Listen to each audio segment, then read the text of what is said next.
Hey everyone, welcome back to Rooster's weekly video update. Top line news this week is that overnight in the United States, protesters have ransacked Capitol Hill. As the Senate was looking to confirm President-elect Biden's Electoral College victory, protesters stormed Capitol Hill and ransacked the place.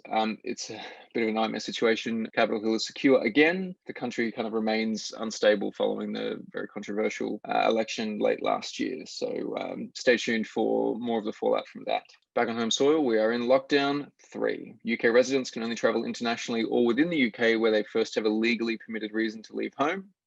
You should definitely consider public health advice for wherever you're going, if you are for whatever reason leaving. UK residents cannot leave the home or the place where they're living for holidays or overnight stays unless you have a reasonable excuse for doing so. This means that unfortunately right now, holidays in the United Kingdom and abroad are not allowed.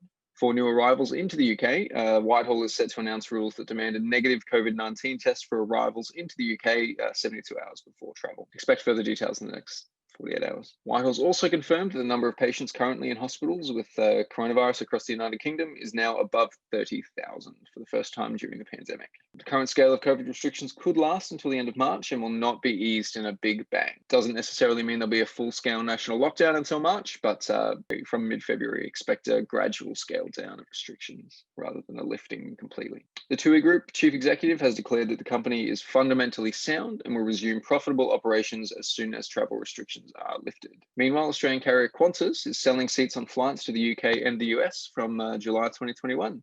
It had been thought that American and British routes would not start until at least October because of the COVID crisis, but the vaccination rollout seems to be enabling a little bit more consumer confidence in travel for the back half of the year.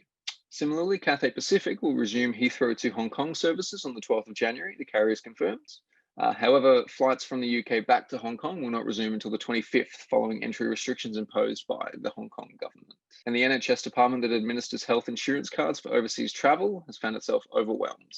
The volume of inquiries and applications to the NHS Overseas Healthcare Services in Newcastle have reached overwhelming levels and could be a warning sign of further issues down the track with travel insurance when Brits do begin to travel again with a disconnected European Union. Over in social, the headline news related to the incidents in the United States earlier today that Facebook, YouTube, and Twitter have deleted some of Donald Trump's tweets, and Twitter has suspended his account for the first time for 12 hours. They are threatening to further ban the president's accounts, which they've been reluctant to do because they can have previously considered his tweets to be part of the public record. As Biden's inauguration draws near, that policy might change depending on the kind of things that the current president is tweeting for the remainder of his term. Outside of US politics, the big changes lately are the iOS 14 ad tracking changes. Long story short, Apple is now opting people out of certain data tracking measures by default. You can opt back in if you would like more deliberate, more targeted advertising. But basically, they don't let platforms target your individual device ID anymore, where they kind of would have previously. So to clarify, not that, so for example, we couldn't as an agency target your individual device ID. But in the process of us serving ads to someone that was like you, Facebook could anonymously deliver content specifically to your device based on other behavior from your device rather than from your kind of demographic behavior.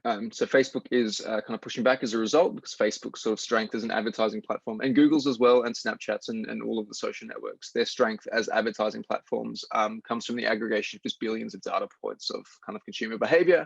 And so the less powerful that is, the less powerful they are as advertising platforms generally. So that makes them a little bit less valuable for advertisers. It's good for platforms that aren't Snapchat and Facebook, which look to be the most affected platforms, as it kind of really opens up the playing field for them and gives them a bit more of a leg up. As for everything else, basically everyone at the other social networks are still on holiday. So the rest of the news is kind of Facebook related, and their big piece of work this week is that they're rolling out the new Pages experience. Basically, it overhauls the way that people use Pages. Some of it will be very familiar, some of it will be kind of brand new. If you've been opting into things like Creator Studio, you're probably halfway there. But the headline news is that Facebook page likes are now dead. They are formally rolling them into followers now, basically, again, standardizing social. And then they're also pulling Pages news feeds kind of back into the foray. So they went away for a little while, but they're actually a really valuable way of kind of running community management sort of strategies and campaigns with feed, with kind of through your pages directly. So it keeps your personal and professional Facebook experiences